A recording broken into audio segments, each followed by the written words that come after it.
Shalom, selamat pagi semuanya. Semoga semuanya sedang dalam keadaan baik-baik saja. Puji Tuhan. Tema renungan firman Tuhan kita pada hari ini saya beri judul Bergembiralah, yang saya ambil di dalam Amsal 17 ayat 22. Demikian firman Tuhan.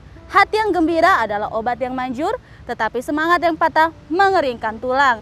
Ya, kata bergembiralah dan ayat ini memang sudah sering kali kita dengar. Tapi sebenarnya memiliki dampak yang sangat begitu luar biasa jika kita mau mempraktekannya. Karena apa?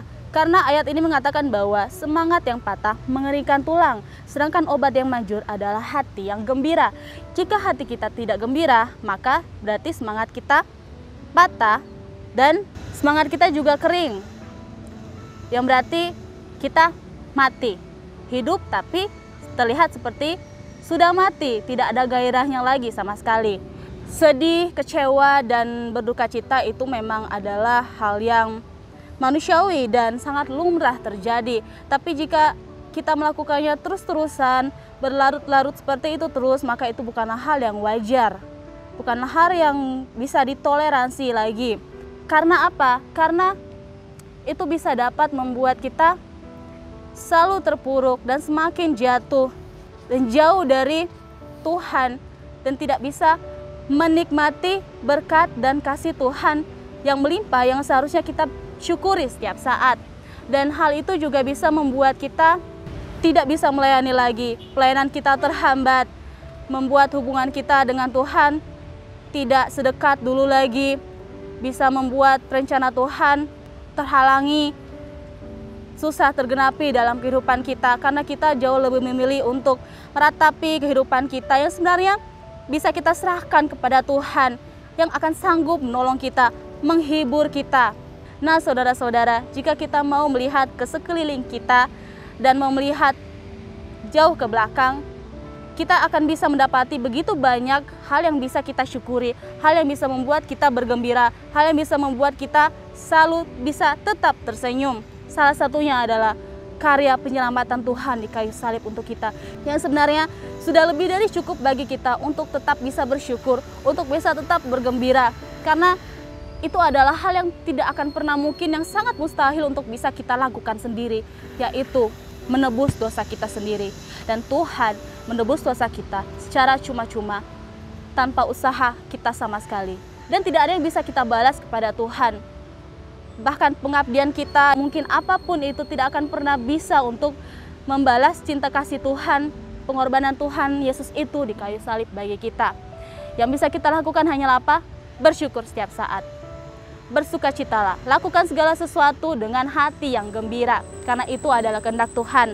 Seperti yang Tuhan katakan dalam Mazmur 30 ayat 5, Allah menjanjikan bahwa walaupun dalam kegelapan, kegembiraan ada di sekitar sudut. Apabila perkara kelihatan tidak menggembirakan, jangan putus asa. Kegembiraan datang pada waktu pagi. Ya, di sini Tuhan menjanjikan bahwa walaupun dalam kegelapan, dalam keadaan paling tersulit, terberat sekalipun, kegembiraan ada di sekitar sudut. Di mana saja kita dapat bisa memenuhi kegembiraan itu jika kita mau selalu bersyukur.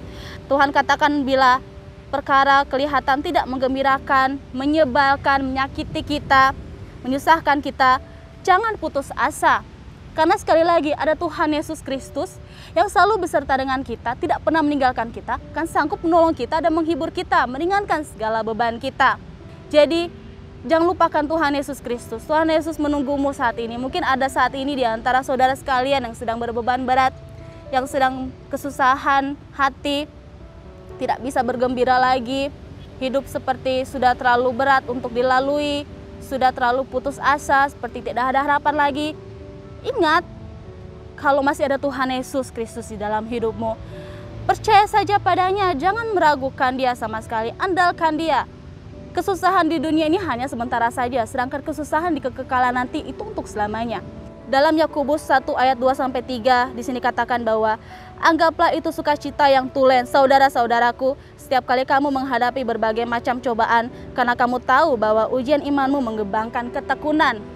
Jadi jika pencobaan, ujian datang dalam kehidupan kita, anggaplah itu sebagai sesuatu yang akan bisa membuat iman kita berkembang, bertumbuh, semakin dewasa setiap hari. Dan itu dapat memberikan kita ketekunan, ketekunan yang akan menghasilkan iman yang teguh di dalam Tuhan. Jadi jika mendapatkan masalah, bersukacitalah, sebab Tuhan Yesus baik karena ingin iman kita selalu bertumbuh, berkembang, dan teguh di dalamnya. Nah, 1 Tesalonika 5 ayat 16 sampai 18 mengatakan, bersukacitalah selalu, berdoa terus-menerus, bersyukur dalam semua keadaan, karena ini adalah kehendak Tuhan untuk kamu dalam Kristus Yesus. Ya, ini adalah kehendak Tuhan. Jadi Tuhan sendiri yang mengatakan bahwa kita harus selalu bersukacita, berdoa terus-menerus, daripada meratapi hidup yang tidak berkesudahan ini, yang memang selalu penuh dengan masalah ini. Lebih baik kita berdoa, serahkan semua masalah kita dan kesusahan kita kepada Tuhan, dan bersyukur dalam segala keadaan. Dan ayat terakhir Roma 12 ayat 11 katakan bahwa janganlah hendaknya kerajinanmu kendor, biarlah rohmu menyala-nyala dan layanilah Tuhan. Puji Tuhan. Mari kita berdoa. Bapa kami yang dalam kerajaan surga, terima kasih banyak Tuhan untuk kesempatan kali ini. Tuhan, kami bisa diteguhkan, disegarkan, diperbaharui kembali oleh kebenaran firman-Mu Tuhan. Ampuni jika kami tidak suka bersukacita di dalam-Mu, tidak bisa bergembira, selalu bersungut-sungut, mengeluh, dan lebih fokus pada kesusahan kami Tuhan. Dan kali ini Tuhan, kami mau Tuhan selalu bersukacita, bergembira di dalam-Mu Tuhan. Kami mau selalu mengingat setiap kebaikan-Mu dalam kehidupan kami. Dan kasih-Mu, berkat-Mu itu, pengorbanan-Mu itu juga sudah lebih dari cukup untuk kami Tuhan. Dan teguhkan terus hati kami, mampukan kami untuk selalu bergembira bersama-Mu, menikmati hidup ini, menikmati berkat dan kasih daripada-Mu. Berkati Indonesia selalu Tuhan, penuhi Indonesia dengan sukacita, seluruh umat-Mu, anak-anak-Mu, hamba-hamba-Mu dimanapun berada juga Kau akan selalu penuhi dengan sukacita, dengan kegembiraan dan damai sejahtera yang melimpah. Berkati kami semua Tuhan, di dalam nama Tuhan Yesus Kristus, haleluya, amin.